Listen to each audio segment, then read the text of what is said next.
মাজত সোমাইছে কিয় আপুনি দৌৰি আহি? এফালে এফালে একো নকওঁ, এফালে এফালে এফালে একো নকওঁ, একো নকওঁ। এফালে ক'ৰ পৰা আহিছে? হে ক'ৰ পৰা আহিছে? ইয়াত আছে, ইয়াত এটা লুকাইছে এইটো। এফালে এফালে পানীত কি কৰি আছে?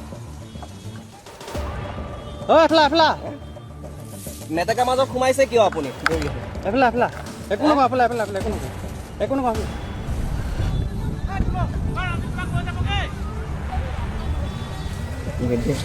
মালিকৰ নাম কি? এইটো নাম নাজানো দাদা, আমি হোটেলতে কাম কৰিছিলো যে এইফালে মানে দৌৰাণ দিছে যে মই দৌৰি আহিছো না মানে বস্তু অন্য কামত জানো এইটো নাম জানো না না না নাম নাজানো না আমি যোৱাও নাই পইচাটো না দাদা মানে ছবি দৌৰ দিছে যে আমিও দৌৰ দিছো দাদা আল্লাহ মই নাজানো।